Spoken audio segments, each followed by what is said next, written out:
The dust has settled, the season has come to an end, a champion has been crowned, and you can hear the sounds of scratching on draft boards as we prepare for next year. Let's celebrate the year that we had in this Make Fantasy Football Great Again Fantasy Football League and meet the champion. Let's get to it.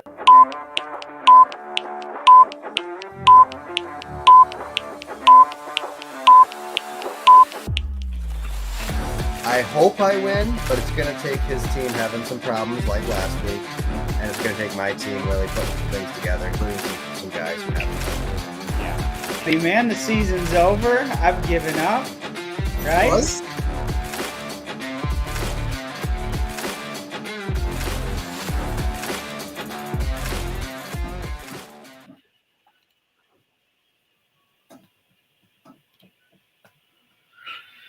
Welcome to the Chuck and Dave Pod. I'm Chuck. And I'm Dave. And here's the pod with a special treat today. Yeah. I'd say our guest is probably the second most eagerly awaited guest ever. Who would be the first? I think Rich. Oh, yeah, that's true. Rich is the most eagerly awaited guest. That is true. And so, by the way, for those in Discord, yes, I spilled Mountain Dew all over my computer console, so I was about to go live, and then I smashed a champagne flute full of Mountain Dew onto my keyboard, and I had to clean that up. So sorry for the delay. I know Jordan, the schedule Nazi, is he's very quick to point out when we don't start on time, which I don't think we've ever started on time. So he's not even here. He's not even here. He's in the Discord, I guess. I was going to say on there, anytime we post a time, you should probably add a half hour. 7 minutes since he posted 6:30. It's been 5 minutes since he messaged in the Discord. He's also not even watching. Yeah, 6 minutes ago. Yeah, so Mountain Dew. Mountain Dew. Is that an official sponsor? No, Miller High Life is the official sponsor. We should have cracked open the champagne and beer. Dang it. Missed an opportunity there. Jordan's finally showed up. Missed an opportunity. Next year, we'll have to have like a whole array of just Miller High Life. It's true. All around on things. Let's try that. Well, what a year we had. That is true. What a season. I just thought about it now. We should have had an award for the best controversy of the year. There's a couple of them. The best controversy? Best controversy. I'm trying to think in my head right now. What was probably the best controversy? What got people riled up? We didn't really Alex have got any. Riled up a lot. Yeah, but more of like his own personal mistakes. That's true. That's true. I don't think there was really anything that riled everybody up or made anybody mad about the rules. I guess the kicker thing was probably the biggest talked about thing. Kickers getting too many points. That is true. Oop, it looks like, sure, you can jump. Our guest is messaging me. Ooh. When they want to. A healthy league should have controversy. It shows passion. A meeting of the minds. Should Justin Jefferson be allowed as a keeper? Ooh, I like the music. A little background music. All right. Never any controversy in our league. Lots of controversy in our league. The foundation, the bedrock of our league is controversy. It truly is. It started with the Saquon Barkley pickup was probably the first true controversy, and the whole nobody picked up anybody big this year, so that probably kept things a little safe there. So the championship stuff ended a couple weeks ago. Yep. Got through week 18 with nothing to look at all for stats. It was a little unusual to just have to watch the Packers lose without having that distraction. It's true. Of somebody else winning. So let's take a look at the two non-championship games. It's true. Let's do Although that. I dare say that the seventh place game was probably the more highly anticipated matchup of. My gosh, fantasy football controversial again. Why is fantasy being so slow? Oh. Sorry about this. All right. Oh, I see what's going on here. Never mind. All right, let's go. All right. So we had the Stud Puffins take on the Appalachian White Lightning, and the Stud Puffins whipped some butt. 157, almost 158 to 65, which turned out to be the highest margin of victory in a postseason matchup of 92.5 point margin of victory. Yep. Which is pretty crazy. That takes some big things to happen on both sides. So it is the largest postseason matchup. It's not the largest margin in a game with, I call them contention games on the records. As in, there's people that could still potentially win the championship in that one. That also was set, I believe, this year, wasn't it? The 63 points, I think, that we had with the Fergals over the. I mean, no, that wasn't the record one. But it was pretty high. There were some big scores in general throughout this entire postseason. But the margin did crack the top 10 of the highest margins of all time, which nobody in 2023 cracked the top 10. We had a smallest margin one, but we did not have the highest margin. And it came in at number 3, the third largest margin of victory of all time. And here's an interesting thing about the top 5 largest margin of victory. They are all held by either Sam or me. Really? Yep. Sam has numbers 2, 4, and 5, and I have number 1 and 3. And the losers include you twice. Of course. Josh, Jordan, and Todd. All in the top 5 there. Other people to make the top 10 list: Todd is on there once, Jordan is on there twice, Josh is on there once, Sam is actually on there 4 times total. So it was a pretty good win. It felt good to end on a high note. Bucky Irving did his thing. Cameron Dicker did his thing. Dude. Bo Nix ended up being a good pickup. But the real story was just Jordan's team. 0.1 for Stevenson, 4 points for White. Nothing went right for him. Now, I take it you last year would have preferred to have that kind of a score. That would have been nice. Because that would have vindicated my entire season. But of course, your season was a little worse than mine was. It was much worse than yours. So that ends putting Jordan as 8th place, puts me with a final record of 3-12, which I believe is tied for the second worst record of all time. It's going to be hard for someone to match Todd's 2-win season, I think. It's going at to be some tough. point. Meanwhile, the Puffins managed to finish 7-8, which sounds somewhat respectable, I think. Mm-hmm. It was definitely a signature end to the season, which is weird because overall, his season wasn't that it wasn't good. No, it wasn't good. If it weren't for you and Kara last year, he would have set the lowest points scored of the season of a year. But overall, still his towards the end of the year, he was popping over 100 most weeks. I think he had been on a 1, 2, 3, 4, 5, 6 week stretch of topping 100 points. So I certainly didn't expect that at the end. But that was that game. Yeah. How about what do they call it? I can't think of the name right now. Not consolation game. The consolation game. For third place. Third place. Yeah. It was definitely not a nail biter. No. Everybody that failed to perform for Alex the last 2 weeks showed up. And that they did. Jackson, Evans, Henry, Jameson Williams. Yeah. The only thing that didn't is he didn't get his kicker. Yeah.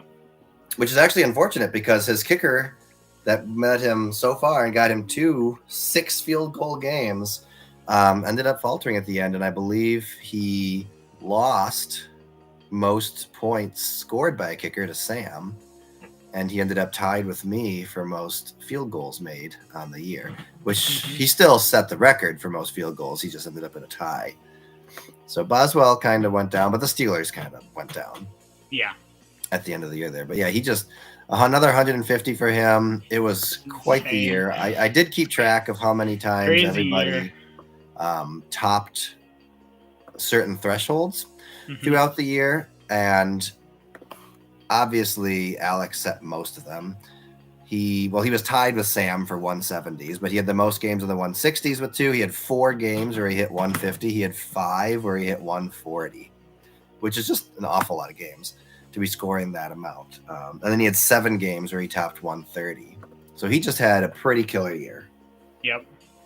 Meanwhile, he actually helped you set the record for most points against in the postseason. Nice. So you now hold that full record, all-time record. Woo! In fact, it's interesting. All points against records were set this year. Really? Regular season, postseason, and total season points. Yeah. So how does it feel? How does it feel to finally have had a successful year and then have an average of 156 points scored against you in the postseason? Yeah, it's pretty typical. That's just very unfortunate. I get beat down quite a bit, so that's just kind of the way things are. It's just rough. I feel. I mean, no matter what, though, you were already winner. You're kind of like the Commanders this year, kind of like maybe they lose, maybe they win. Doesn't really matter. It was a success. People are happy for them. But it was a good. I mean, it showed. I mean, we're gonna get into it later, but Christian McCaffrey, come on! Like, how can you even expect that? Like, how am I supposed to even like? I'm lucky I even had the season I did with even that going down. I find it hard to believe that the 49ers had no inkling that anything was up with him until basically the night of the first game. Yeah, I think they did, and it was just like, holding it to their chest. But they screwed over a lot of first overall picks. Yes, they did. In fantasy. The fact that you, I guess we'll get to that later, yeah. But, your team wasn't bereft of good scores here. Thomas, Kelsey, Barkley. Yeah. I mean, Barkley wasn't like Barkley level, but he still put up 18 points. Like, you look through it, and it's not like, aside from your kicker and Connor, who I think got hurt in that game. Going CMC, first round pick. Ooh. I'm picking CMC. He's got it already decided. I guess that means that I'm on the clock.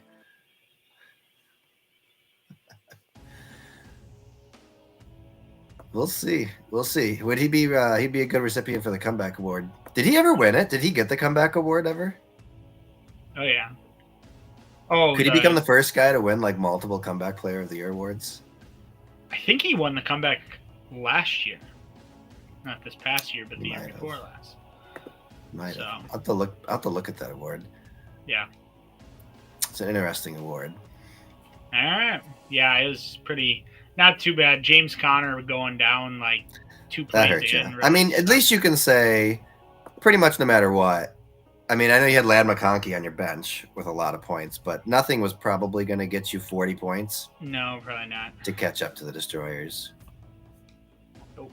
Jordan Love putting up a stinker again. Like, I kept hoping that he would kind of get past the whole, like... He had a safe floor, like, but he never 15, had a big ceiling. And to get ahead of 15, yeah.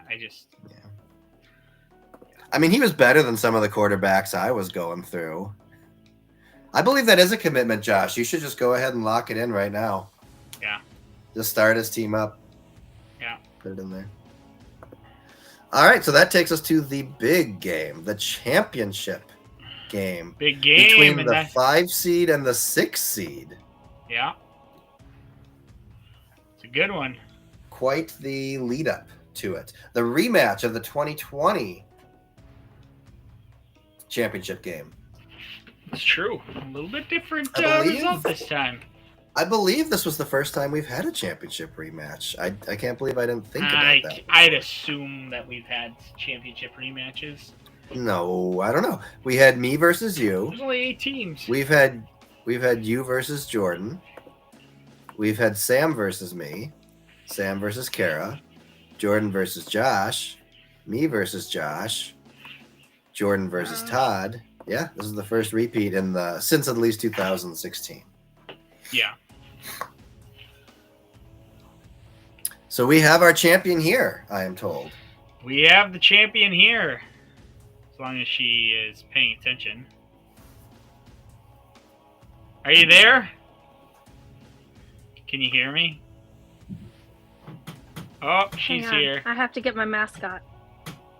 Oh, the Fergal itself. So we get a view of the ceiling. It's a nice ceiling there. Did you paint that? No. Did not paint it. Sounds like a good summer project. It's good to freshen the ceiling once in a while. I was thinking kind of copying the Sistine Chapel. Oh, that'd be great. Yeah, I was going to really get the detail in. Mm-hmm. Hi, Fergal. Oh, there he is. I'm kind of glad I didn't have to buy a live puffin. All right. Here we are. Don't go Fergal. Fighting shape. There he is. Fergal himself. Time on camera. Oh, is that the trophy right there too? Sure is. Oh, did you change the trophy? Is it shinier than it used to be? No, I picked my own trophy. Oh, we get to pick our own trophy? I didn't get to pick mine. Well, Dave let me pick my own trophy. Wow, so special treatment when you're married. Yeah. Is yours bigger than mine? It's a little bit bigger. Show the whole thing. Oh. That is definitely bigger. That's cool. Yeah. That's all right. I like mine. Well, congratulations, Kara. Thanks. It's been a long time coming. You finally climbed the mountain. Finally did. You had to make it back. Ever since you made it to the game in 2020, it has not been great. Finishing sixth, finishing third, and finishing... Wait, I thought it was traveling? No, we don't have a traveling trophy, Josh. Josh has just never been that close to the trophy to understand. No, see, it's written to me. Yeah, you get a cool little plaque. Personalization on there. Yeah. If you work hard and eat your vegetables, Josh, you might. Fergal, are you not going to be in it anymore, bud? Are you done? So tell us about your year, Kara. Honestly, I didn't really pay attention that much. Coasted? You obviously got a strong auto draft because you didn't change much. No, I changed very little. Only 4 times, which is pretty high for you. Is it? I think so. No, wait, no, you did more than 4 this time. No, you did 4. You did 4. I think last year you did 1. Oh, well, I did do more this year then. Did a little bit more. Wait, she only did 1 last year? Apparently. One move? One move. Wasn't that I thought 2 is the low record. Let me double check. I feel like 2's... No, never mind. I was looking at trades. She did 5 last year. She did less this year than last year. Yeah, 1 less. Then 1 year she did 2 times. She's done just 2, and I assume that was to replace the kicker and the defense when they were on bye. Probably.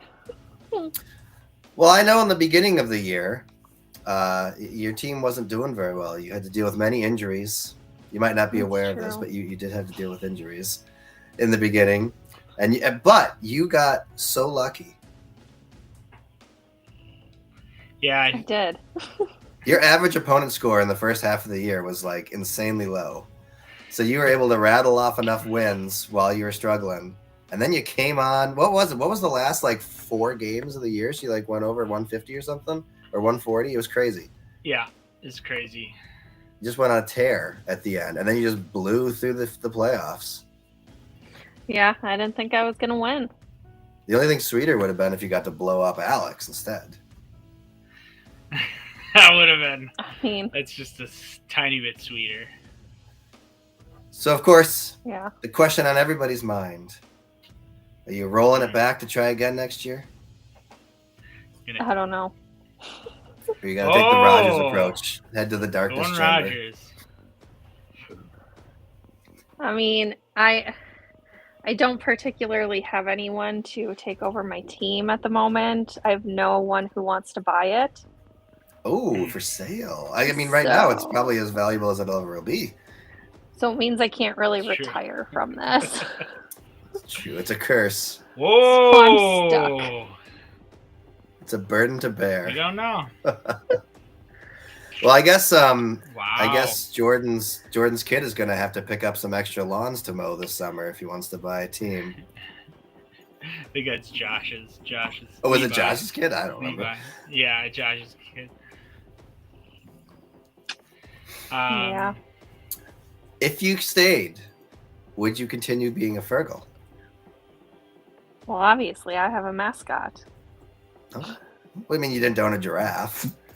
Well, yeah, that was True. before Fergal. Oh, okay. I mean, okay. you could have been like the Beezus behemoths or something like that. I don't think I had Fergal. Or I don't think I had Beezus when I first started playing. No, but you did in the middle.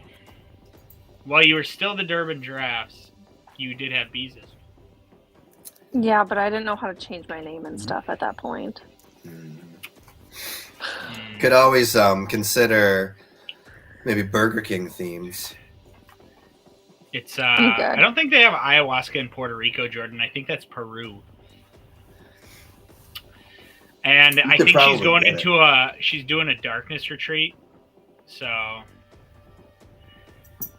think I need to do a darkness retreat. Actually she's going to do the opposite. I heard she told me earlier that she's going to do a light retreat where she just gets blasted with UV light for 3.5 weeks. You know, I do own a light box that's supposed to simulate sunlight and make you happier during the darkness in the winter. I mean, those are a thing. I know. I've never used it, but I have one. So I could meditate in front of that, perhaps. You could. Well, we're glad that you joined us, Kara. Congratulations. Do we have an award to present to her while she's here? Maybe the championship here. award? You've got a certificate, right? Got my trophy. Did you make that one into one, the championship? I don't have a championship certificate, no. I have a trophy. I don't need a have certificate. That's true. Where are you going to put the trophy? You have one. In my office. Perfect. I like to display Or maybe mine. the living room. That's Just good. because, and we already knew this award, but Oh, you brought that back. You Nice. did I forgot. technically win I forgot about the Zap The, kicking the yampers. best- Yes. best name for Pokemon Week. You're the Zap King kicking yampers voted on by the owners. That was a good week. So- That was a fun week. That was a good week. Back when I thought I could potentially make the playoffs. Just Yeah. needed Kara to lose one more. Red light. Sorry. It's all right. You did better than I would have. I would not have been the champion. Yeah. Well, we won't take up any more of your time. All right. You can watch if you'd like. Continue watching. My guess is you're going to go to bed. Probably. But congratulations. It's again been a long time coming. The fake story of me tanking your. Yes, coming from tanking Taking players for draft picks to being the champion. Well, I mean, there's the infamous story of me changing her team, which You caused, did change my team. which caused her to right. lose and lose That's out on the right. championship or That's I right. something. lost out on something I because did- you changed my team. We did do the research and found that we're not really sure what actually happened. I We know d- what happened. We did There's a enough poll. research to find out that we don't know. We don't know exactly what I happened know because what when I happened. looked back at the year that you were supposed to, you weren't in the championship. Either way, I probably could have made it to the championship game if you wouldn't have changed my team. Still couldn't find which players I would have swapped out though. So we're Well, not- you Either are way. now the 5th different champion. Yep. There's 6 if only we count Mystery David from 2016. Mm. So Josh, Todd, and Alex are the only winless. Josh, Todd, and Alex still need a championship. You joined an elite group of people. Well, enjoy your And off if you season. repeat, Thanks. I'm Yeah. sure it won't be a whole lot different than your in season. It probably won't. all right. Congrats. All right. Talk to you later. Have a good podcast, guys. Thank you. All Thank right. you. Bye. If only George Kittle, indeed. I think George Kittle should be the top Only draft pick for Jordan. That's probably going to be Alex. I know reaching for a tight end worked out very well for me this year. Yeah. Me too. I don't know if that is a commissioner's curse because Dave won, I believe, while he was a commissioner. Mhm. In fact, Dave has only won won a when couple he's been a times, so- commissioner. He might need to take it back. All right, so that concludes 2024's fantasy football season. Oh, We've what got a some season, awards, and we're guys. going to kind of talk about each team.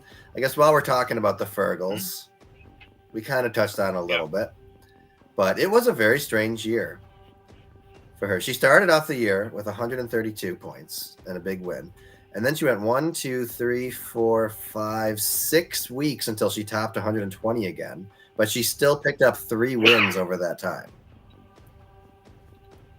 So she managed to be 4-4 at the halfway point before she kind of slumped again and then went 154 and 145 towards the end of the year and then just blew through the playoffs.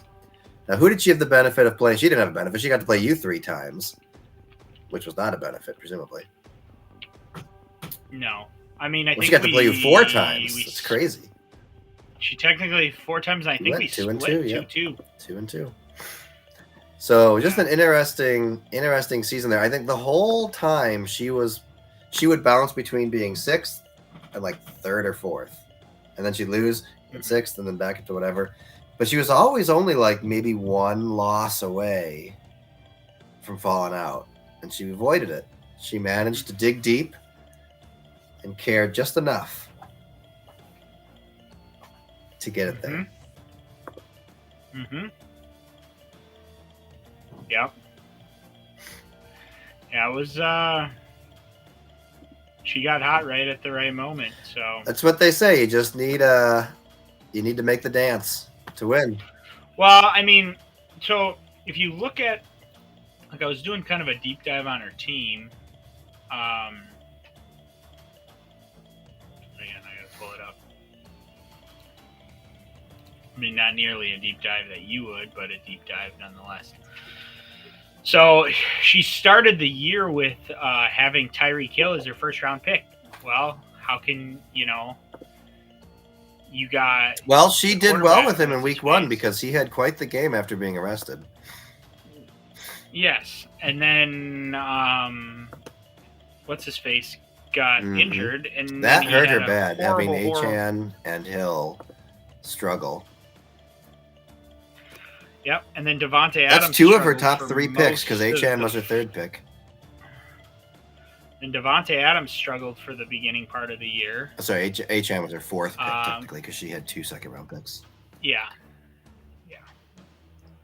I mean, honestly, of her 4 top picks, Tyreek Hill ended up being not super reliable. AJ Brown was hot, but he No. did get injured a couple times. Then Devontae Adams, who was all over the place. And then Achan, Mhm. who was very strong with Tua, but not without. But I think having Achane and Jacobs was quite the thing at the end. Jacobs was huge. Getting Jacobs. I mean, she could potentially keep Jacobs in the 3rd round next year. Yeah, which wouldn't be bad value. I think he's going to be projected to be no 1st or 2nd round. I think she's going to want to hang on to. My guess is she's not Stroud, that's for sure. No, but Jaden Daniels. Jaden Daniels in the 10th. Which honestly is about probably where I would put him, like, around 7, 8, 9, 10, kind of something. That's where you'd put him. Is that where the AI would put him for Todd and Sam? I have no idea. Because they'll go for a QB. But I mean, it really, she was I'm looking at her draft picks. She had Aaron Jones. She got him in the 10th. That was kind of a big deal. Jaden Daniels ended up being pretty good at the end. When she finally switched to him full time. Jake Ferguson did decent at times. Yeah. So, I mean, like, her picking up Chase Brown, too, was a huge That was one of the big things that powered her. I wish I would have kept him. I wish I would have kept him. I didn't have the luxury of waiting for him to do well. Yes. Yeah. All right. Shall we do a couple of awards? Yeah. Before we head into the second place? Yeah, let me pull it up. I'm surprised we don't have our friend Alex here tonight. All right, guys. Well, we start off our awards. I got quite a few awards here, so we're gonna. A lot of these you guys have seen, but actually, I didn't want to pull up the. Wanted to pull up last year's awards so that I can compare. All right. You know what? I want to change this music. It's very. You need to just have the Lombardi Trophy theme on loop. Dude, I wish that was copyright free. I would do it all the time. Oh, there we go. Yeah. And I don't. Ooh. Yeah, you put on some of the lo-fi versions or whatever. That's fine. Yeah, I don't think I can play the first part of that, even though it is supposed to be like royalty free. What is this from? Which one's this from? This is from Ruby Sapphire, I believe. Yeah, I feel like this is in Emerald. I hear this. All right, so first award we got is the Wheelin' and Dealin' Award. 46. Yeah, going to Charlie Calabria and the Stud Puffins for the most moves in the 2024 season. 46 attempts to still finish in 7th. Wow. Maybe I wheeled and dealed too fast, but I don't think anybody other than Chase Brown that I dropped really went on to be like huge contributors. I just kept picking up trash. I was always a week or two late. I think my favorite pickup was Rashid Shaheed or whatever his after week 2, and then he never did that again. And he didn't do anything again. I don't know how many this was for, but Alex won it last year. He did. He got 35 last year, I believe. 35. Okay, that makes sense. 46. What is that? In 17 week season, 46? That's like what, 3 moves a week? Yeah. That's crazy. I did stream defenses a lot too, and I was going through pretty much a different quarterback every week in the beginning. Mm-hmm. But hopefully I will not have to do that again. Let's hope you don't have to, but But if I do, I'm okay with it. You never know. All right, our next one is, I usually kept these in pretty, clumped them together in themes, so it's probably the Never Wavering Award, which we've already met the winner of that. Champion of the Never Wavering Award. Oh. Hit the wrong button. Kara will get there. She'll get there. Never wavering right here. 4 moves. Least moves in the 2024 season with 4. So your champion won the whole kit and caboodle with 4 She did it with moves. her. That is insane. She did it with her draft team, essentially. Let's just take a second here. What were the 4 that she did? That's a good question. Let's see. Review all. Oh, it is being slow. All teams. Fergles. All right. Week October 10th, she dropped Kansas City defense and picked up Chase Brown. Solid move. On October 30th, she dropped San Francisco defense and picked back up the Kansas City defense. On December 5th, she dropped Jake Ferguson and picked up Caleb Williams. That didn't work out. And on December 5th, also, she dropped CJ Stroud and picked up Chase McLaughlin as a kicker. So most of those were just little stopgaps. Had to get a defense, had to get a kicker. The Caleb Williams one is interesting. I don't know if she needed a quarterback really bad that week or what, but I'm trying to think what made her why pick that up the was. Chase Brown one? Did she need a running back because of a bye? Maybe. Or did she actually like make a savvy move? I don't think my wife is very smart, but I don't think she was thinking like, ooh, he was probably just on the top of the list. It was probably like a point chase thing where like he had scored a bunch right before she That's picked true. up. What week was October 10th?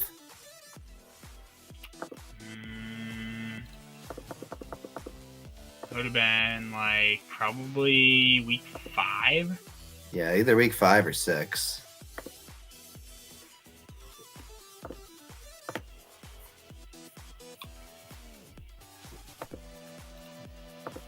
See what she did in week 5. She put up 95 points in a win over Sam. Must have been week 6. She didn't have Chase Brown that week.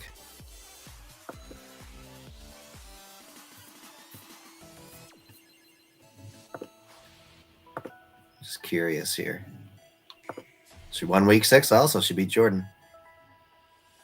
She didn't play Chase Brown, though. She just had him. Was it week 7? I don't even know. She just doesn't have him. Oh, I'm looking at the wrong side. Sorry. She did play Chase Brown. He put up 13 points. I'm assuming she did it because Achane was on a bye and Jones was on a bye, so she did need a running back. All right. Next, we've got the Day Trader. I wasn't a huge fan of the way you named it. What did you name it to, Chuck? Did I have a name? You changed it to the Doomsday Prepper. I'm not actually sure what that means. That's because he, at that point, was essentially trading mostly away for draft picks, and he was getting ready for his own demise. I see. I get it. But Day Trader is what it was called last year, I believe, so I'm okay. Day Trader, Jordan wins with 4 It was a lower trades. trade year. It was, but it was 2 to you. He was involved in every trade. 2 to you and 2 to Alex. He was the guy. There was what? There was a little time in there where there was like 3 or 4 weeks where every week he was proposing trades. I mean, if you put in how many trades he proposed, it has to be at like 30. Oh, yeah. Something. Well, yeah, because He was proposing to everybody. But he picked up a 3rd and a 6th for next year, so. He does. He's the only person They're with both- any draft capital Yep. next year. So, we'll see. We'll see if that. I think his favorite trades were probably when he got Isaiah Likely and Rashid Shaheed. Oh, that did not age well. Nope. And I was sweating over that too. I was like, I don't know if I can get rid of these guys. Not that I got much in replacement. I got David Montgomery. Well, but he dumped off. He dumped Kyle away. Pitts. No, but I'm thinking about with Alex, very shortly afterwards, he was able to dump off Stephon Diggs. Stephon Diggs before he got injured. That was my favorite. His trades were so cool because he gave the Stephon Diggs trade, and then he ended up just getting a 6 for nothing essentially, and then he traded Lamar Jackson. But honestly, Lamar Jackson didn't really lift Alex to many wins that he would have otherwise lost. No. All right, next one. Whoop. Man, I gotta stop doing that. Here we go. Drafter's Remorse to Papa Todd Kella. The least points from drafted players. Points from drafted players. And that number seems like high, but Well, I mean, you got to think of it though. obviously- His total year points were 1,615 regular season. So like So you're almost generally 600 going to points. count on your draft base to get you the bulk of your points. You're Yeah. not going to be like Josh had an unusually good waiver year where he was picking up guys. But let's just take a Yeah. look here. 2023 least points from draft. Oh, I didn't have it. I guess I didn't always have it, did I? Oh, you know what? That's one of those awards I couldn't do it because Yahoo says Josh didn't play in the last week, but it wasn't a bye. So he just gets zeros for everything. So then it says that Josh had the lowest because it sucks. It's stupid. I hate it. It makes it hard to go back and do that record. So that's kind of a newly formed record. I don't really know for sure stat-wise. But what did he end up getting total in points? Because that's what I should have looked at. I shouldn't have been looking at Yahoo. His season-long points for was 1,782. So basically 700 of his points came from post-draft acquisitions. Okay. It sounds pretty average, but he's probably on the low end Yeah, of I mean, I average. doubt it was like some sort of worst drafting performance ever, anything No. like that. But although Yahoo did give him a B in the draft grade, they were very proud of themselves. All right, next we got the failed to perform. This is the one I won last year, I think. Let me check who won this one last year. I did. Week 14, 64.49. Only to be dethroned by Josh with 64.26. Yep. Scored the fewest points in a single week, and that is week 1. He set the bar low, and it never got cleared. Nope. Set the bar very low. How did- Rough go. Now, he definitely... Josh definitely made up for it for the rest of the year, but Yeah, he had a pretty strong year overall. That was not at all indicative of it. It was bad luck for sure. yeah. And I don't think anybody has had a year riding the waivers quite like he did. Yeah. I feel like. Brock Bowers, baby. That's how we take All a right, moment to well. talk about our second place team. Sure. The Milwaukee Musk Oxen, as they settled down. They did not start the year with that name, but they did end the year with that name. What a strange year for him as well. And He actually had the most games over 130. He had 8 different games where he topped 130 points. Josh, I gave you one bad award. Josh, I got this award Stick last with year. it, Josh. There are more. There are more. There are more. Someone's got to get that award, and you know what? I know you think that I'm like picking on you, but Josh, I had 3 awards last year. I had failed to perform, weak sauce, and eternal. To be nightmare. fair, Those Dave are my, also shot down. those were I my, wanted I wanted to rename my 3 I wanted to awards. rename the award past the Cialis, and Dave shot that down. So Yeah, I'm not gonna do. keep it family friendly. Now there will be more. Stay with it. It's not all gonna be doom and gloom. The You had a good season, Josh. Milwaukee Musk Oxen never had a favored loss this year, and they had 5 underdog wins as well. Started off the year with an impressive 133, but taken the L against you in week 1. And then he continued with another 137 and a 120 before kind of hitting the brakes pretty hard there for a little bit. And then he shot back with a couple more over 130s, and then he was bad. He was up and down the whole year. And so it was a big question of like, what kind of team is going to go into the postseason? And he certainly brought the better one until the championship game. Yep. That was just a And that was fluke. really just kind of a fluke, I would agree. Because he brought in the first, he had to win all 3. Put up the 177, the highest scoring postseason score of all time. And then he put up a 154 before whimpering it away with a 96 there at the end. Certainly a year to be commended for from the Muskox. And they made the playoffs. They got hot. They didn't get salty like our comment section is. Yep. Yeah, it was they had an interesting year. I honestly did not think he was going to do as well as he did, but it was just so weird. He had such a weird... I mean, he went 7-7 in the regular season, and his points reflect that. He was either hitting the stratosphere he was hot or he or was cold. down, and it was intriguing. But he ended up with, where was he? 1, 2, 3. But you kind of thought he was going to be like... I mean, he went 130, 145, 177, 154.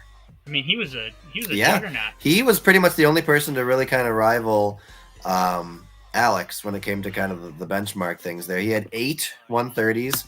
He had 4 games over 140, 2 over 150, and he was the only other one to get a 170. Yeah. And set that pretty high there. So overall, definitely a big year for them. Oh, Sam is on. Why am I talking into tin can? Do I don't sound think weird? you sound tinny. Oh, man. It's probably his speaker. No, it's probably my... Let me check. You're right, I am. I'm talking into... Why do I even have this? Here we go. How's it now? Oh, that is sultry for sure. It's more That's what he was talking about. Will this be sultry? Good call, Sam.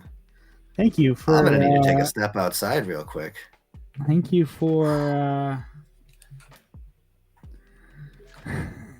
Josh will only be happy with the greatest fantasy player ever in the world. How could anyone ever be better award? I love the family love. Josh, I promise you, your awards are not over, and they aren't all bad, and there's plenty of bad to go around, and this is an award I've given out every year. So whoever puts up the least amount of points. It happens. So, and you know what? It was week 1, and you never even sniffed that score again. If anything, you should be proud of how you went after that, and we even commended you as Don't such. worry. I only come here for the sexy Dave voice. Well, I'm sure nobody's here for my voice today. It is not great.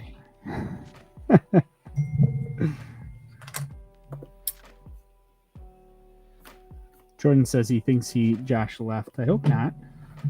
Nope, he's back. Okay, good. I guess we got to make that award up real quick. Oh boy! Oh, never mind. Sorry. This All award right. just been. All right, should we do a couple more awards? Yeah. Better find a Josh one. I'm going in order, so we will. We're gonna see here. Okay, the next one is a me award, and I'm giving myself a really good award. Ground and pound. The Ground and Pound Award. I think you named this something else. But I actually did not get a ton of awards. You put Charging Bull Award when I just switched it to Ground and Pound. Kind of makes sense with the quarter pounders with cheese. It's fine with me. Most rushing yards in the 2024 season, 4,466. I don't know how to compare that to. We've never actually had this award, so.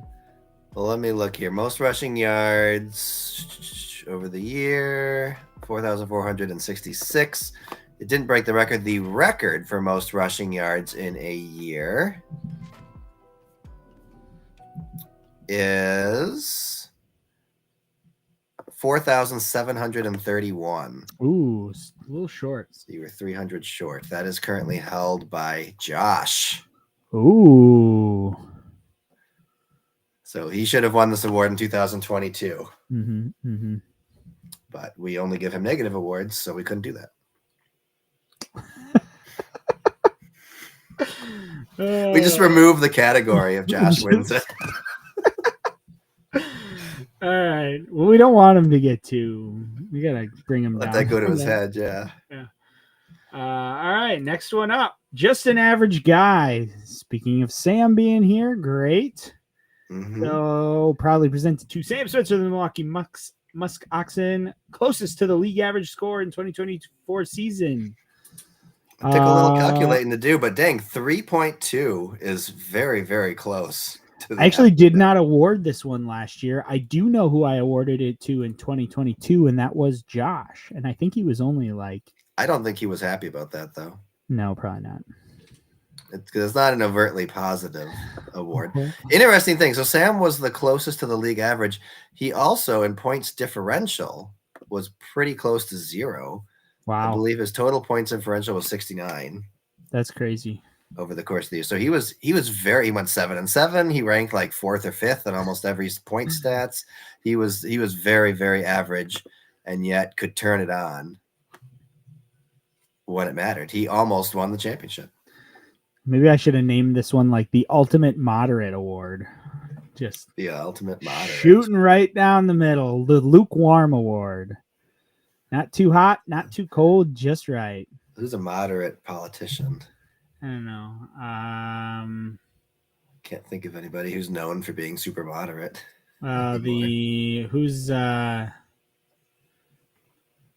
Susan Markowski. Who's like an independent, like... I mean, Bernie Sanders is an independent, but I don't think anyone would claim he's moderate. No, who's like the old independent guys? Who's all those old third party guys? Ross Perot. Sam, I would not say your life is defined by this award. You are certainly above average in life. You were just very average in this year of fantasy football. It's true. Anyways, that's a good award. It's very actually, it's pretty. You got to work hard to just get that close to the middle. I don't think there's any way to purposely get that close to the middle. I know. I don't think you could make that happen. Yeah. It would take a lot of work. Next one. Classic, The Punisher. The Punisher. And actually, this is kind of a weird award because The Punisher, so this is the most points scored, 26. 2,086 points. 130 average. He won this one. This is a 2 years in a row. He won. Yeah, I mean, it'll be interesting to see if he really is that good, or if he just has gotten luck to be in his favor for this one, because that's pretty solid. He won last year with 1738.991, which is... Yeah, he did better. By all metrics, he did better this year than last year, for sure. And he finished the same.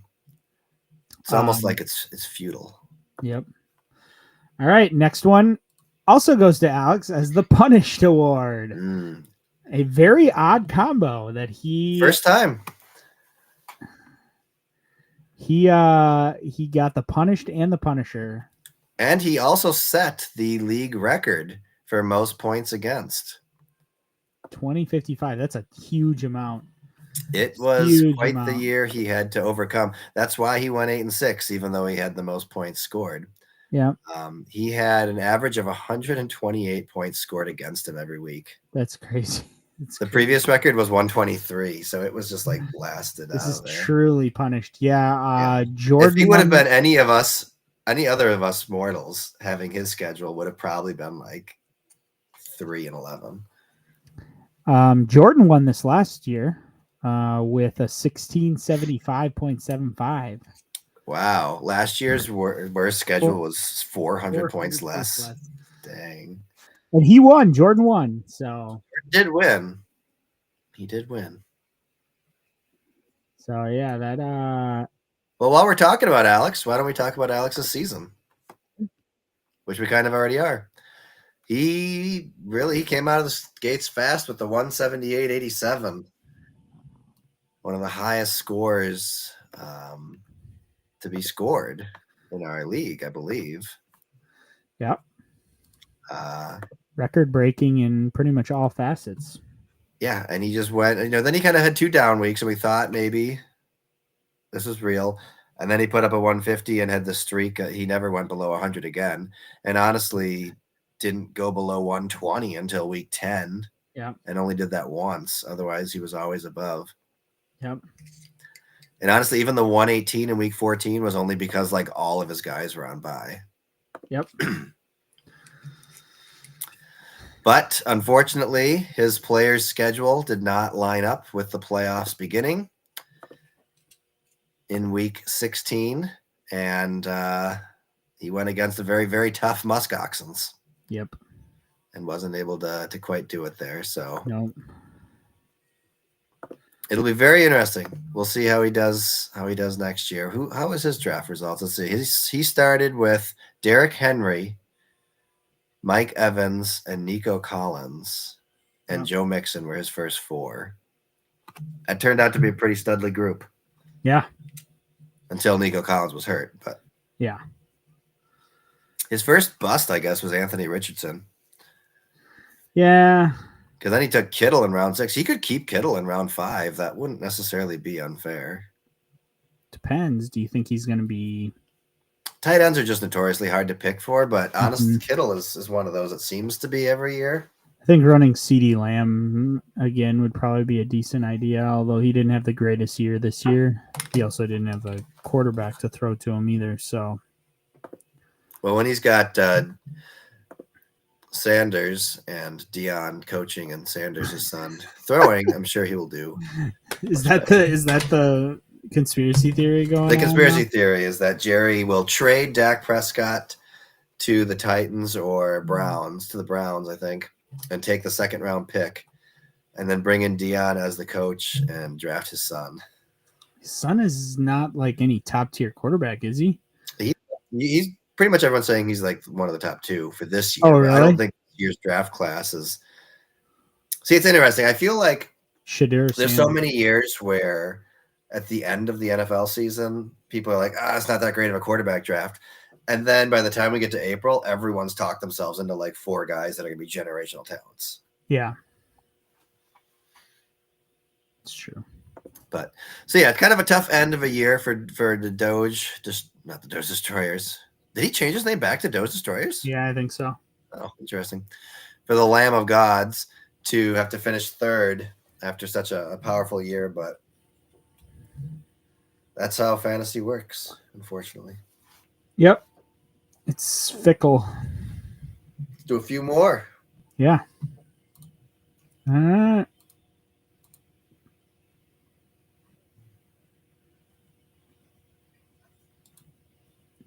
Do the Weak Sauce Award. Lowest points scored. Lowest points scored in the 2024 season, 19.71, which is insane. Like that's a really high score for a low score season. Not too much actually. The only person he would have beat last year is you. Yeah, 1285. Because you got 14. Well, you got 1430 in the season points. No, I got 1285 in the season points. No, you got 1287 in the regular season. In the regular season.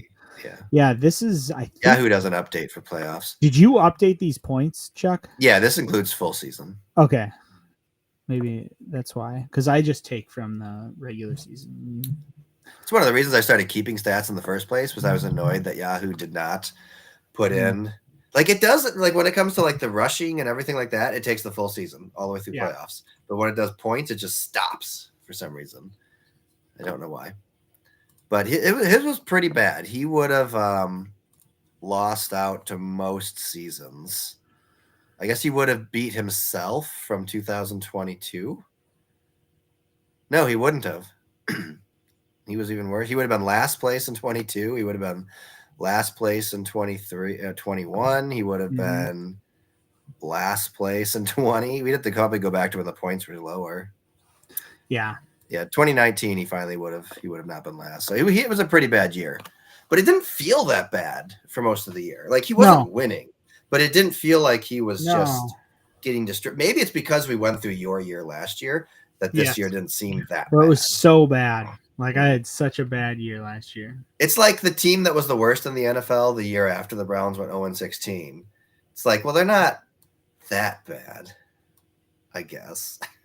Yeah. I would love to get my hands on those precious ESPN stats. They don't do it better because they just straight up deleted everything. Yes, ESPN at one point legitimately did not know how to Store it all. store all the information, so they just erased all of it. That's why you can't go back and see old years. Like they got rid of everything. They sent me an email about it too because I was the commissioner at the time. They're like, just so you know. By that time, I was like, I don't care. We're not using ESPN, but we also didn't keep stats like we do now. Yeah. But they had hit a point where they could not like figure out how to update their storage, so they just kind of scrapped the whole thing and restarted. But yes, ESPN does everything better. In general, yes. That was something that didn't really follow through to this year. Everyone's kind of I think Alex finally understood how to use Yahoo. Yeah, I know. All right, next one. We appreciate you representing, Alex. Charlie, your first award.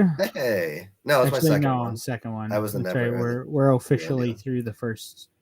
The Juggernaut, longest winning streak. And I did, just so everyone is clear, I know there were ties, but if it was still active, they won the award. So because Chuck still has the most active longest winning streak, he won.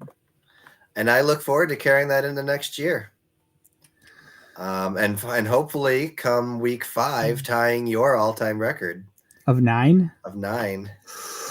Man, that would be crazy. That's a long-standing record. 9 is insane. That's from 2018. That is a tough record to break. Crazy.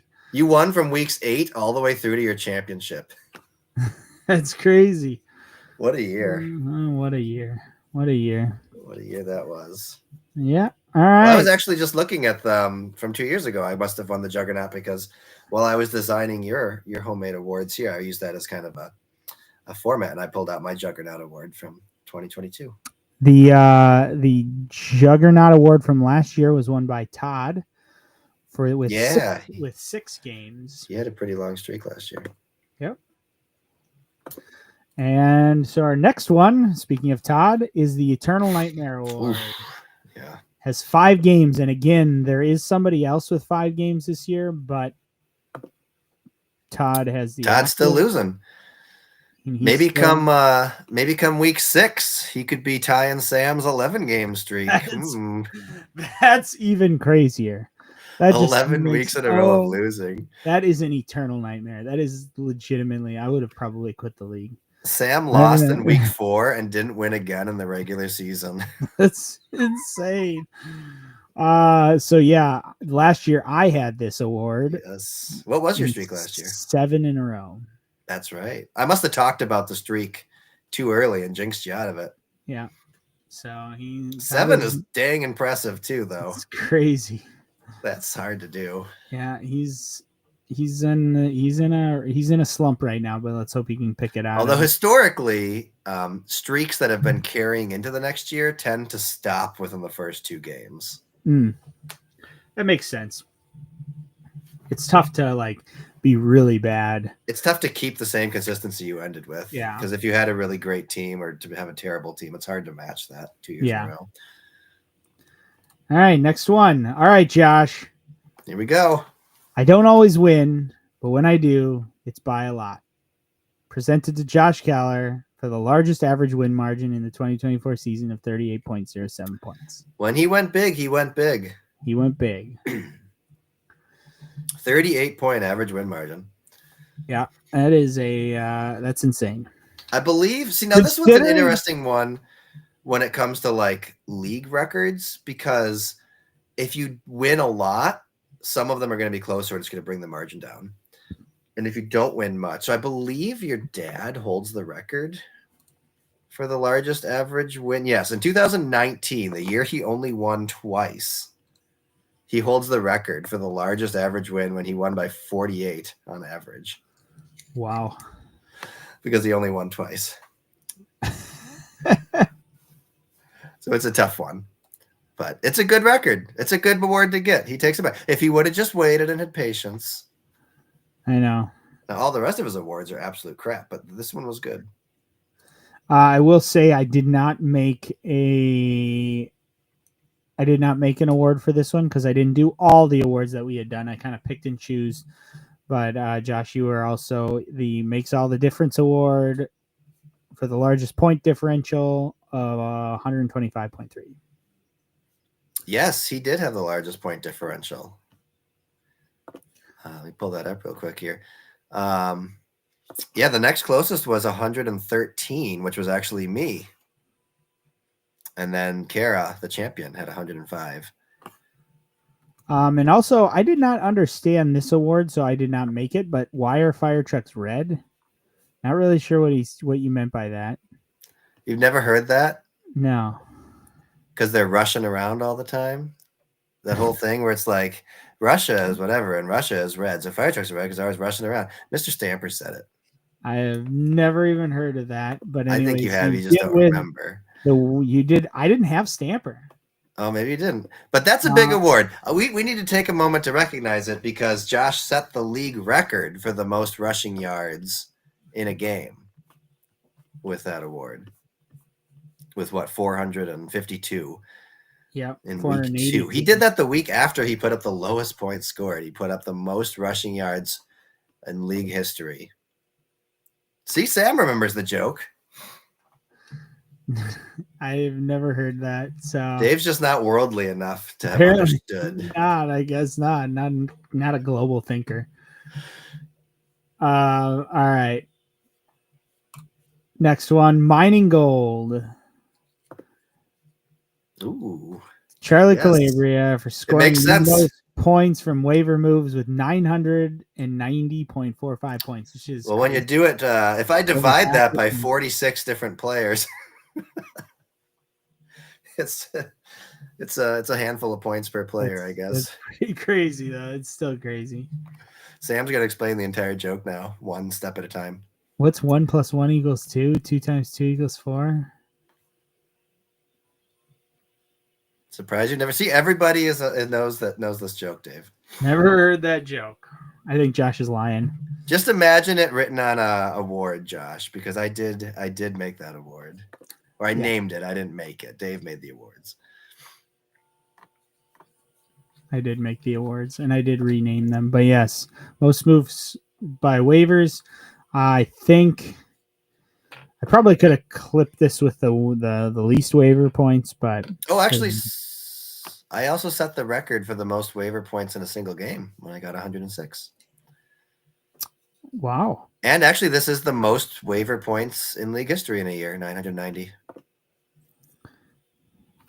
That is quite. I'm proud of it. Yeah, it got me to 7th place. Let me think. I'm trying to see if there's any ones that I did not add. Nope.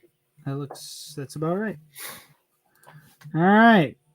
We'll do one more and then we can talk about 4th place team. 4th place team.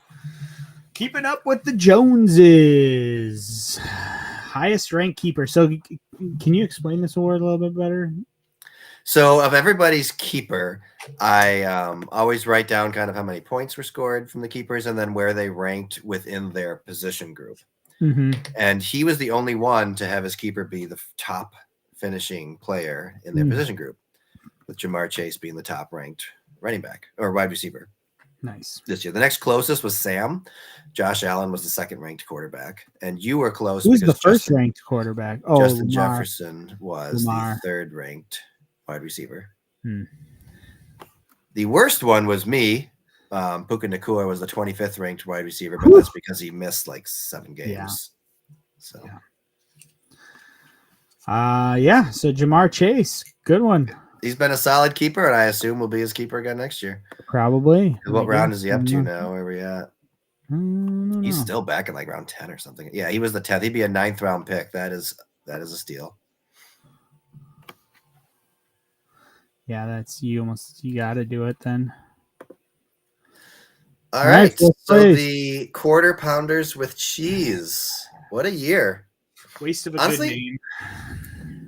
You were pretty consistent for much of the year.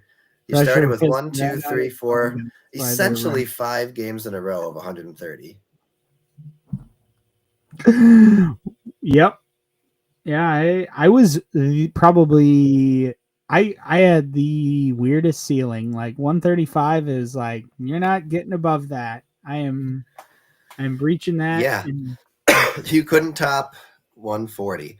The only reason you were 4-1 after 5 weeks was because you happened to get the Lamb of God when they put up a 150, but you still scored 133 that week.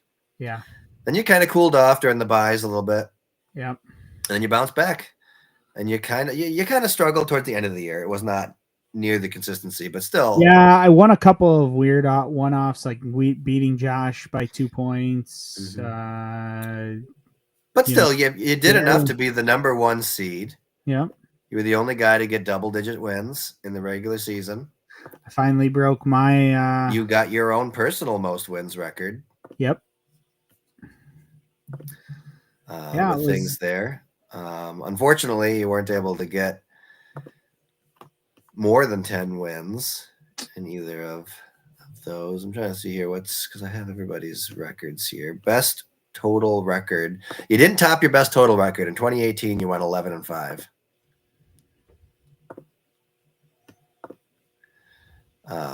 But still, overall, it was a really great year, especially after the last 3 years that you had. Sam. So I had an award that I called the Why is a Fire Truck Red Award, which was going to be given to the best rushing performance in a single game. Yep. So that's how we got on this topic to begin with. I guess he was just so excited to jump in on it. He didn't even care where it came from. So how would you assess your season, though, Dave? It was good. There was some moments where I didn't really believe in my team. Actually, at the end there, I was very concerned when my team was really struggling. I thought CMC coming back was gonna probably boost me into a championship, and then him like completely collapsing really frustrated me. Yeah, even when he was in, he never put up numbers that you would have wanted. Again, having Saquon, just phenomenal pickup. He's your clear MVP. He was the MVP. It was probably one of the best value players was Alvin Kamara. Just picking him up. Oh yes, absolutely. But then he really cooled off at the end. It was a point where you're like, do you play him? Do you not? Like, now let's look. You had some amazing draft capital going into this year. Obviously, Christian McCaffrey, that didn't work out. But thankfully, because you also got another first-round pick, which ended up being Barkley. So that saved you because he would not have probably survived one more pick where you picked up Drake London. I think he had some good games. You picked up Travis Etienne, probably not your best pick then that came in through there. And then Travis Kelce. Yeah. So really of your top 1, 2, 3, 4, 5 picks, most of them weren't super hot. No. Kelce came on later. Kelce didn't start the year great. No. Jalen Waddle, bad. Jordan Love was fine. Amari Cooper. But Alvin Kamara in the 7th round was. Yep. James Conner was pretty good for you. So you had really good middle round drafting. Yep. Oh, you took Tank Dell originally, huh? Yeah, apparently. Who'd you miss out on? If you would have kept your late round picks, you could have had Nick Chubb and Caleb Williams. Oh boy. If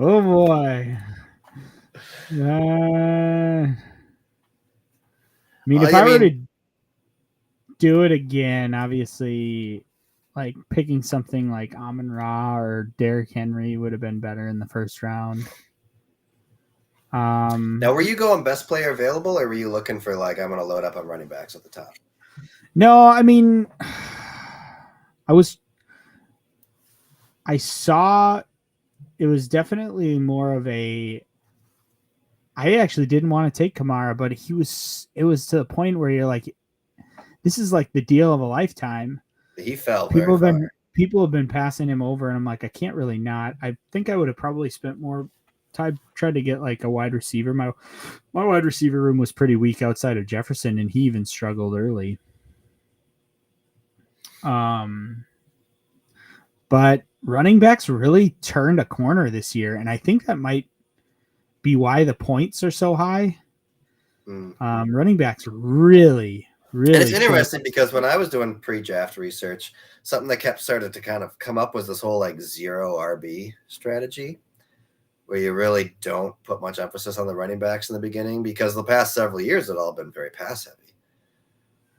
Well, this was a bad year to go 0 RB. Yeah, you definitely wanted to go super run heavy this year. I mean, pretty much if there was a running back one, they were going to be at least a pretty serviceable point score for you.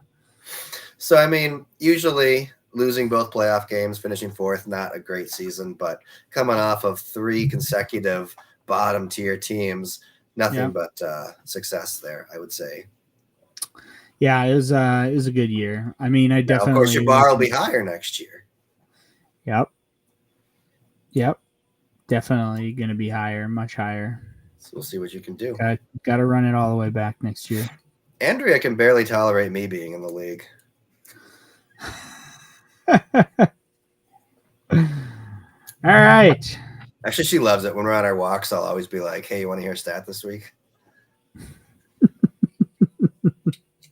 All right. We've got the next award here. So my player could be your player. Goes to Petrulis, and this is a trade. This is actually from a trade.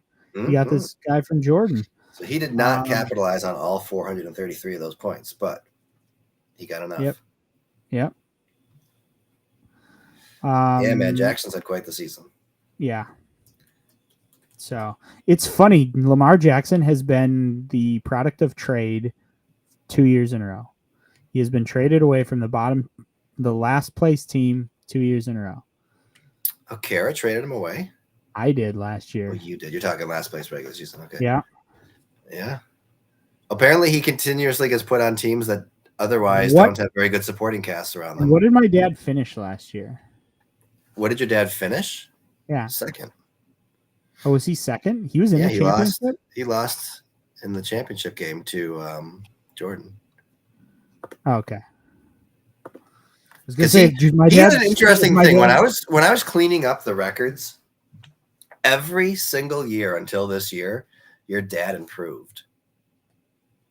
Really? Every year he scored more points. He moved up the ranks. He had a better record until this year, because he did so well last year, not because he was bad this year. When are you going to get Andrea in the league?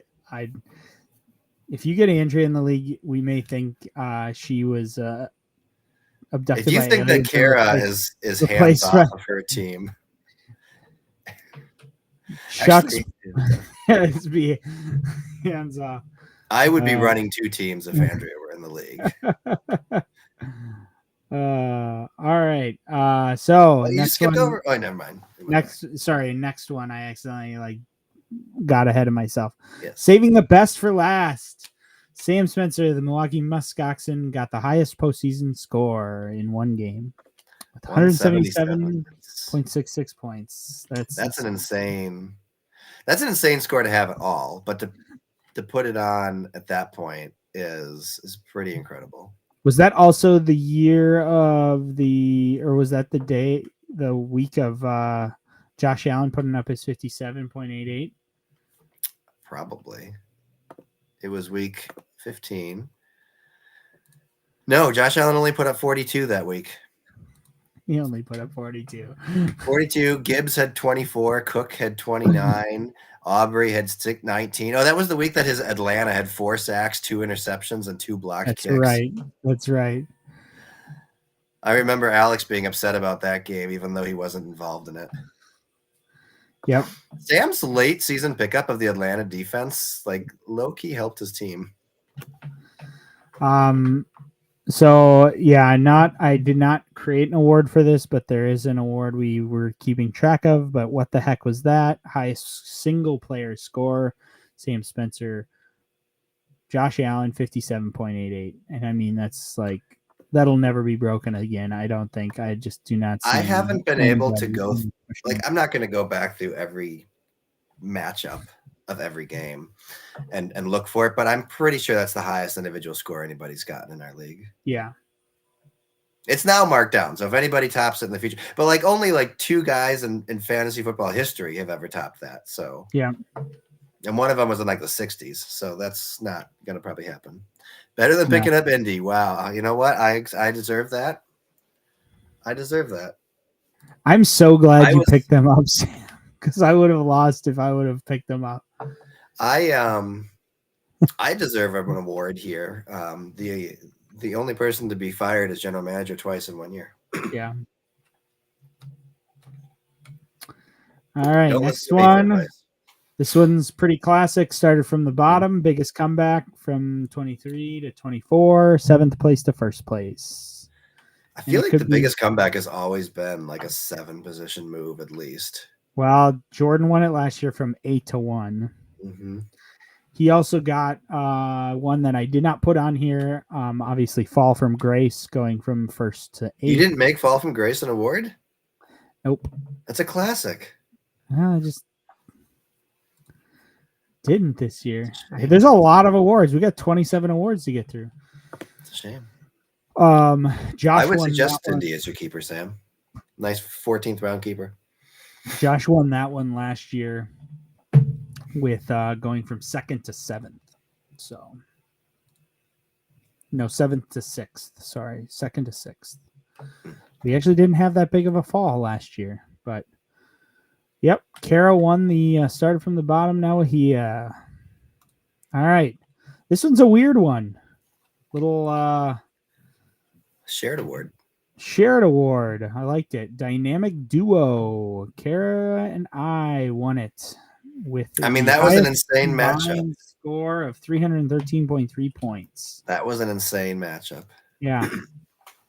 It's a fun that was one of the rare fantasy matchups where really nobody lost. They just ran out of points.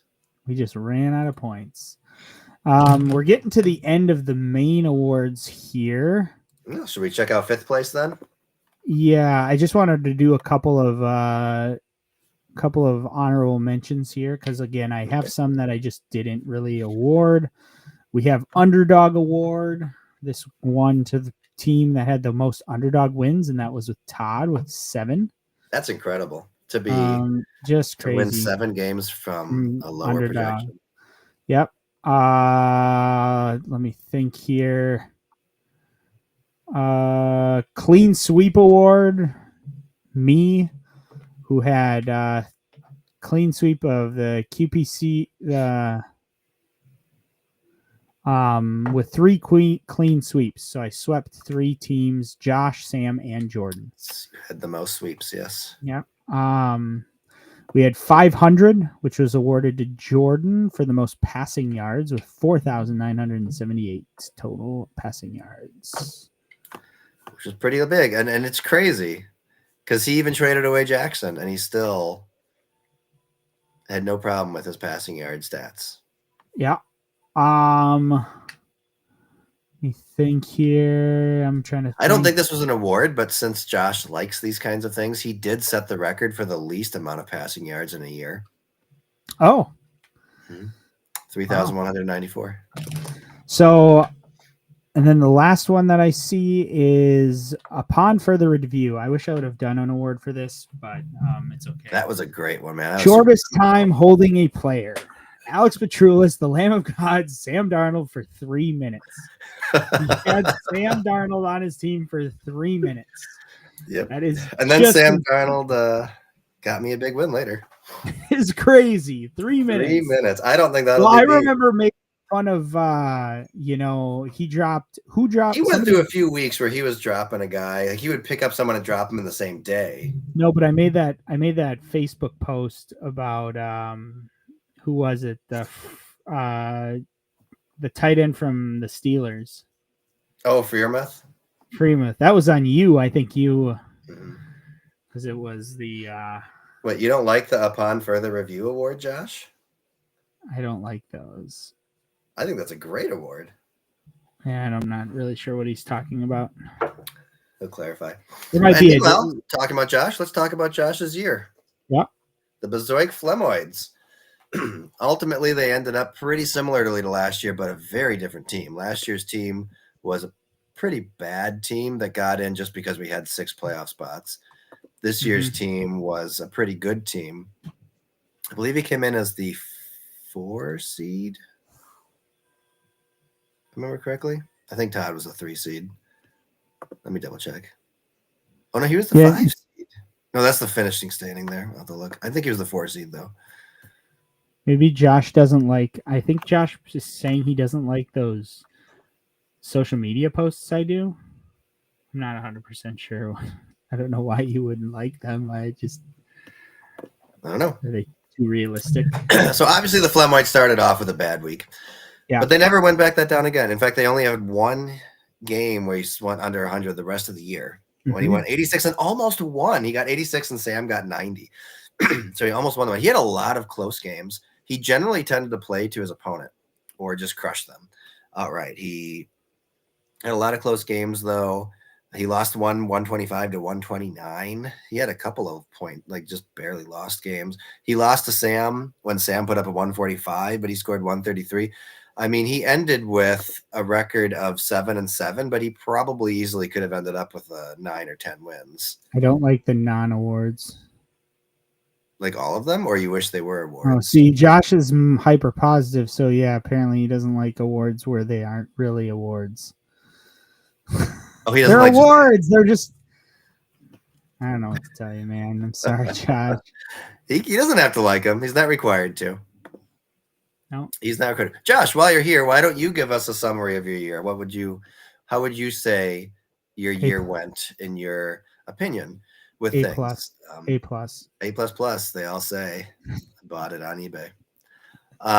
And then he finally, last year he lost pretty bad in the first week of the playoffs, but he had the win this year. He took out no, he lost right away. Sorry.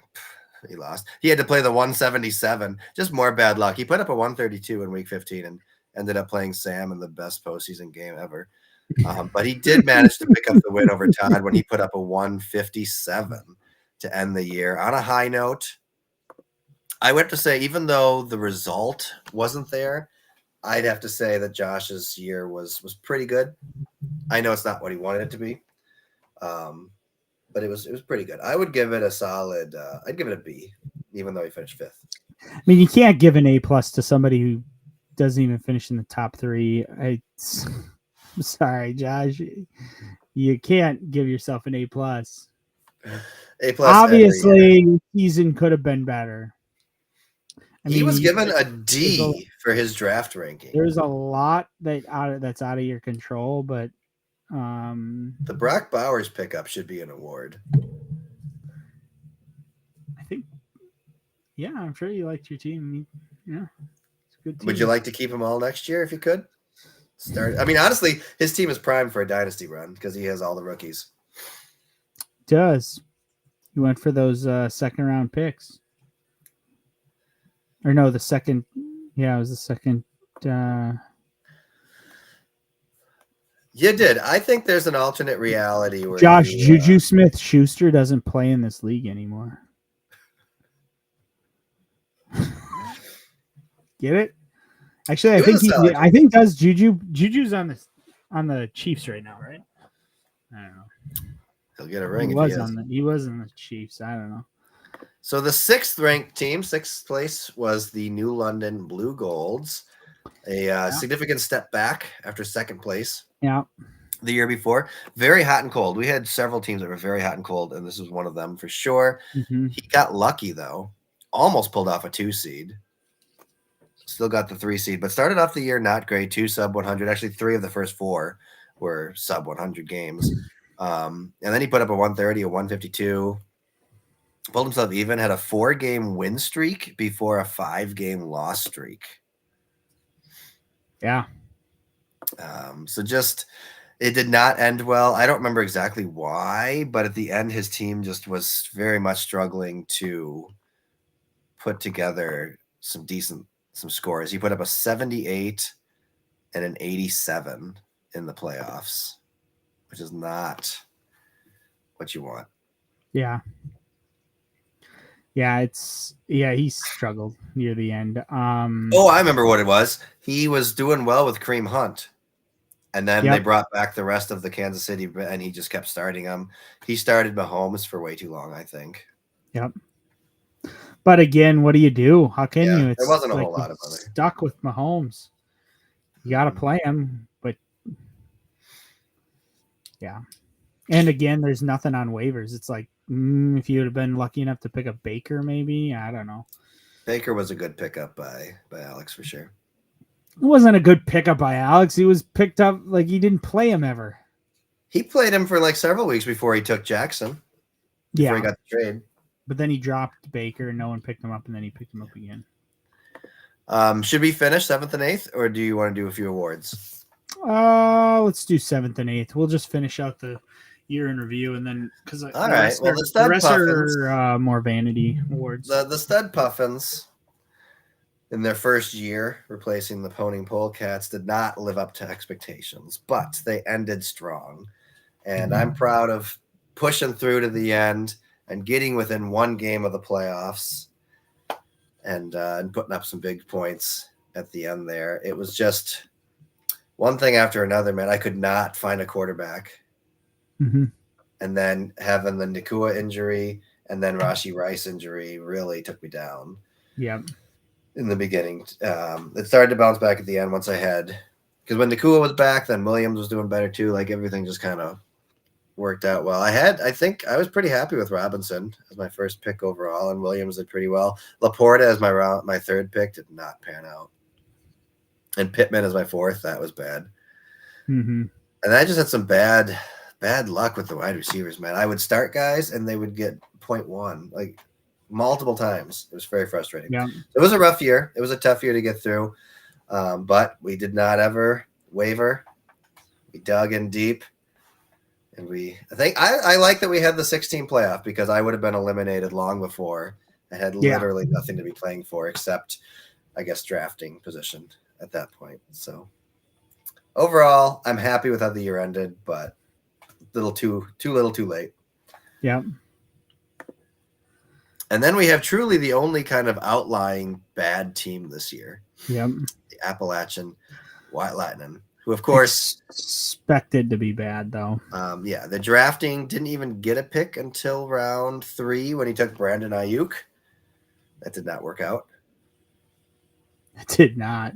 Then he had Lamar Jackson, who he traded away. Stephon Diggs, who he traded away. Yeah. David Montgomery, who he traded away. Ramondre Stevenson is the highest draft that he ended with. Yeah. I think. Round 7. And that was not great. Then he had Kyle Pitts, who he traded away. Jaden Reed, he kept him the whole way through, I think, didn't he? Yep. Good pickup. Fairly. Joe Burrow was a good one. Adunze, he didn't keep, I don't think. Zach Moss got hurt, didn't he? Yeah, I think he got hurt. Then he had Majoku. Rashad White was his keeper. That was and actually then, of course, not bad. Malik Willis with Mr. Irrelevant. Yeah, who surprisingly scored more than the first round. The last round pick scored more than the first round.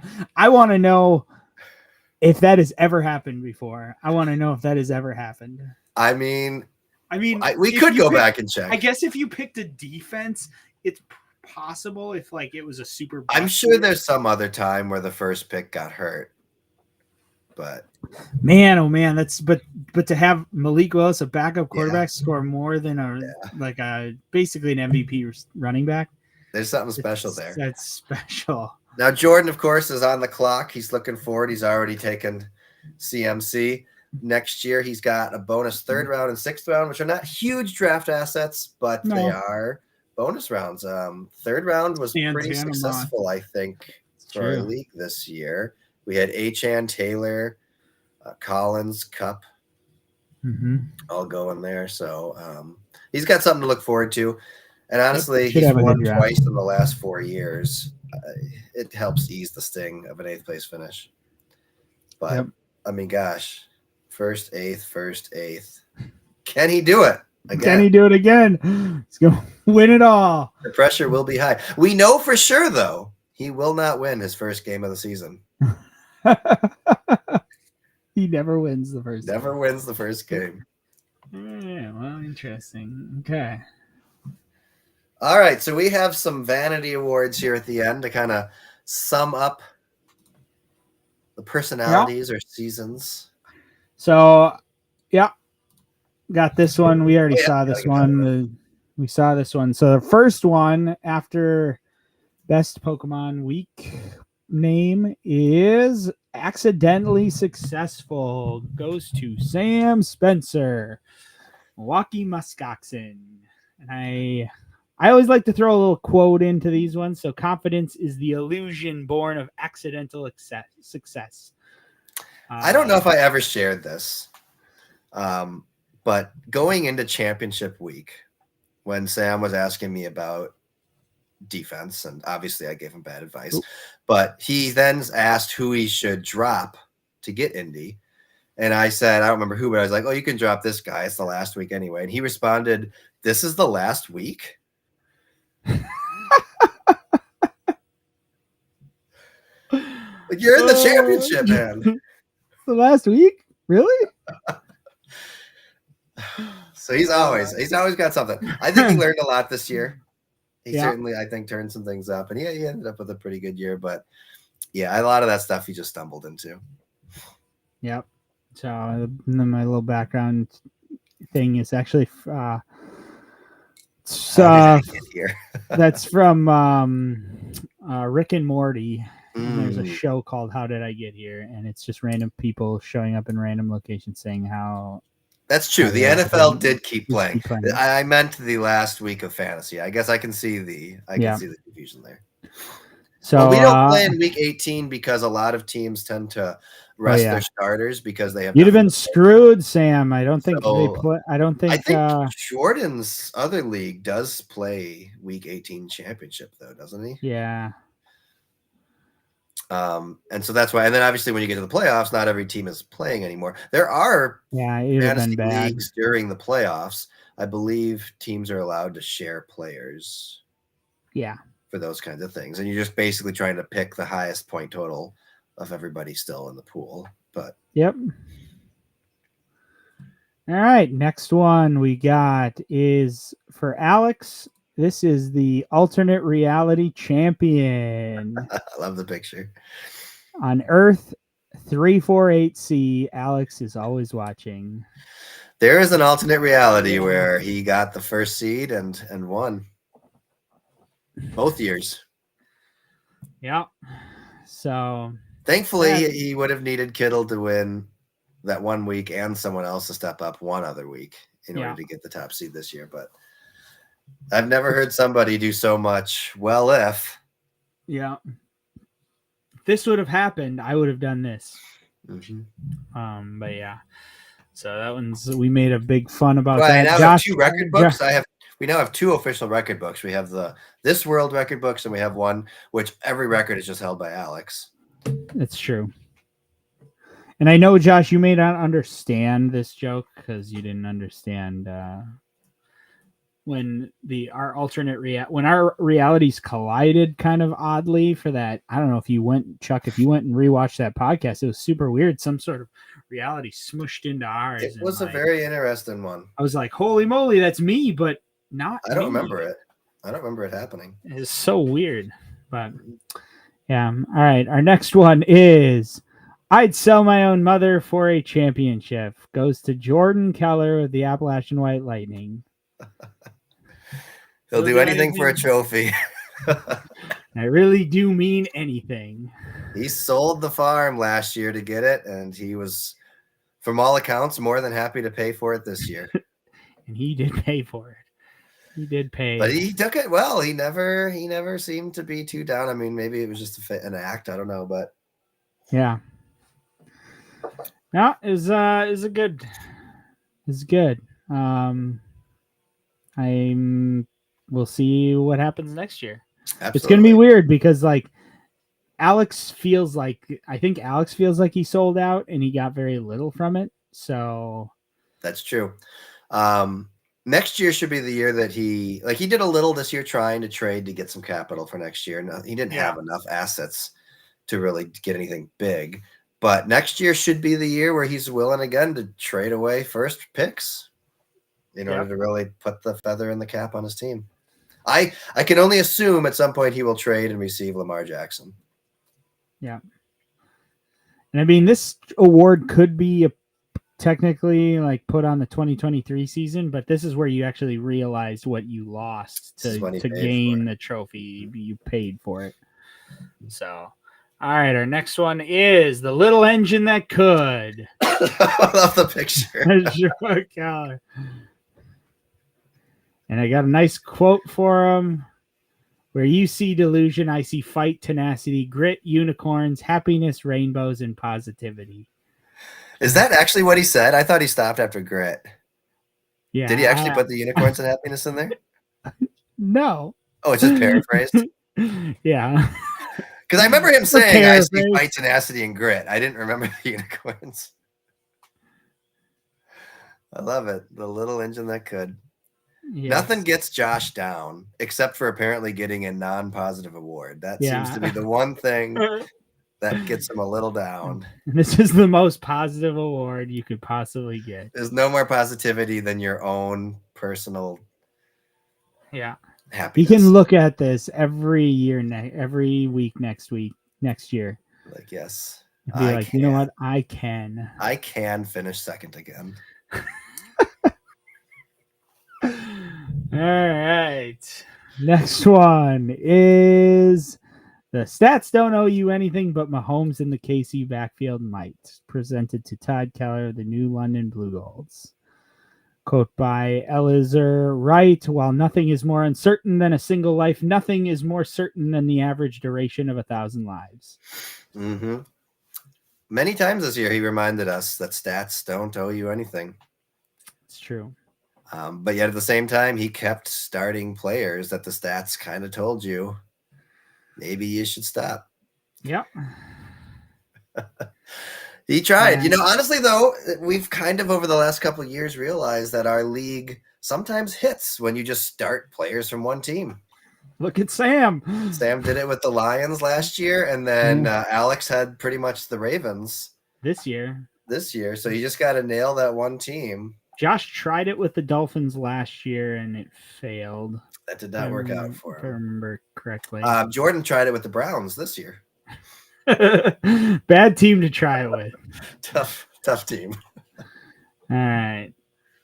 And then we've got Radio Silence. This is for Kara. And truly, speak softly and carry a big stick is the message that I think she chimed into Discord maybe once. I don't know if it was once. I feel like she one time said one thing. Otherwise, maybe the last time we heard from her was at the owners meeting last spring. So Sam got something similar to this award last year as the Wandering Spirit Award, and it was one doomed to wander the earth. No one knows exists kind of thing, because he was barely in Discord last year. He actually stepped up his game this year. He has stepped up a lot, but now we know that his AI just gives him a little recap. Yeah, gives him a little. Which sometimes is slightly. I want to know. I don't have that. That sounds interesting. I want that. I want to look at my phone after I was in class and you guys were having a conversation and have it give me some sort of not 100% accurate but close recap. Mm-hmm. Mm-hmm. Mm-hmm. All right. And my last one is Those Who Forget History Are Doomed to Repeat It Award. Charlie Calabria. A judicious man looks on statistics not to get knowledge, but to save himself from having ignorance foisted on him. Thomas Carlyle. I forgot my 2020 year. And it came back. This is not a commentary on that. This is more of a commentary on the fact that you are like the league historian now. I was wavering. I was trying to find something about like being, I guess, like, because you post a lot of statistics and no one reads them. Yeah. So I was gonna try to play on that, but then We're, I went more.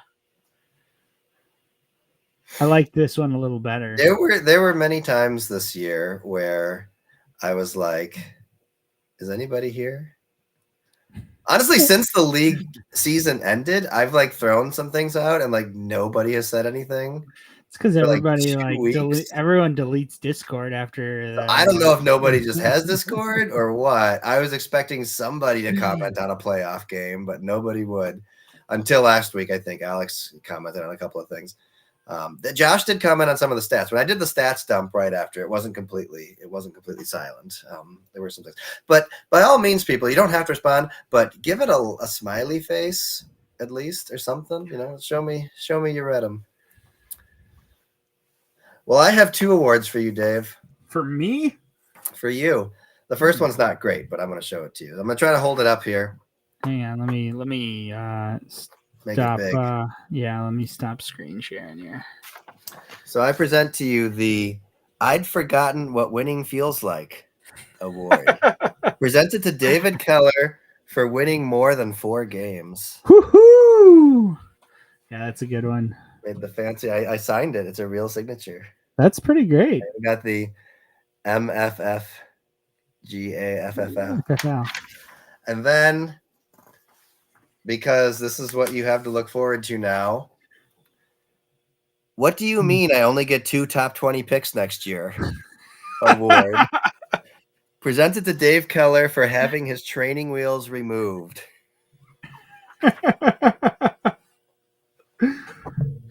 We'll see how you. I mean, honestly, we already talked about the fact that your top draft picks really weren't what did it for you anyway. But it'll be different without your name being so high. It's gonna be tough. It's gonna be tough. At least, and Josh and you may have something to say, but actually losing to Alex in the consolation was. I don't know. I take consolation in it just because that means I have a better draft pick for next year. I almost gave you an award that was like, Alex didn't win, so I did. That's a good one. But I mean, you're gonna keep Jefferson again? You think? I'm thinking so. I mean, although Saquon, the quarterback, Saquon for like the number 5. Saquon. Yeah, he's the number 2. You took him in the first round. I took him in the second round. Nope, you took him number 8 overall. Did I really? Yep. For some reason, I thought I took him in the second. Nope, your second round pick was Drake. Oh, it was my second pick. That's a shame. Well, that makes my decision that much easier. You honestly though, you had 8 and 9. You could have taken Drake London in the first round and saved Barkley. Not that you were thinking about it. Nobody really knew. I did not think about that. I have nothing to say about that. I get it. Oh, yeah, gotcha. Yeah, it'll be an interesting season again. But what about, the whole J.J. McCarthy versus maybe somebody else throwing to Jefferson? Is he matchup proof? I mean, he was able to pretty much hold his own with Darnold, but you definitely saw a draft. Darnold had a career renaissance. Mm-hmm.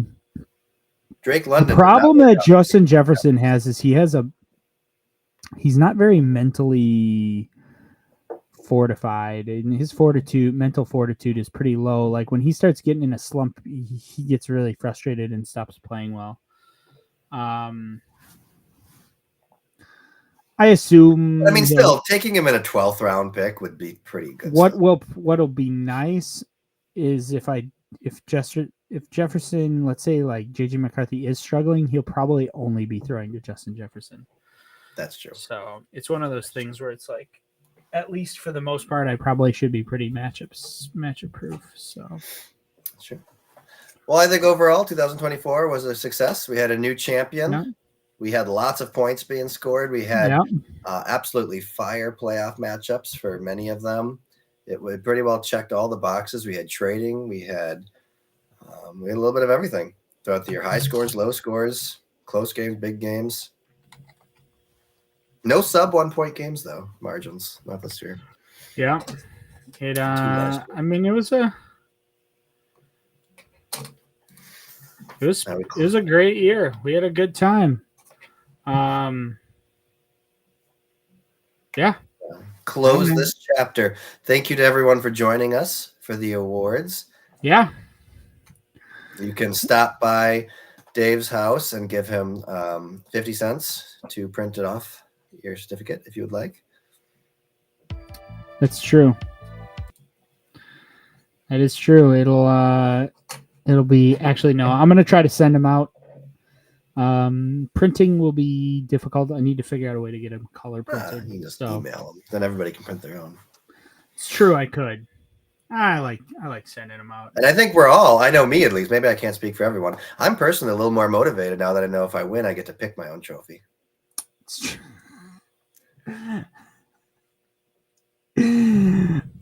That was a one-time thing. I mean, it wasn't a one-time thing. If it's within it was within the budget of the other trophies. Kara just made it very clear that she wanted to pick her own. That was something she wanted it to look exactly like the Lombardi Trophy. That's what we said. That's solid. So I think one of these years we buy one of those like 3 foot tall ones that has room for just names upon names, and like your penalty for winning one year is that you have to ship it to next year's winner. Ship it or drive to the winners. No, I think hand deliver. I think is you have to hand deliver it. You have to hand deliver it. Either you have to hand deliver it or Rich has to deliver it. We will accept either. Yeah. Yeah. All right. Well, I'm sure we'll reach out a little bit about a owners meeting maybe at some point, but otherwise, everybody enjoy the rest of the playoffs. I don't think anybody's team is still in it, so we can kind of casually watch and see if the Chiefs do it again. Yep. We'll do a little. Ooh. There we go. It's all over, guys. It's over. It's been fun. It's been fun. It has been. We'll see you in September. We'll see y'all guys later.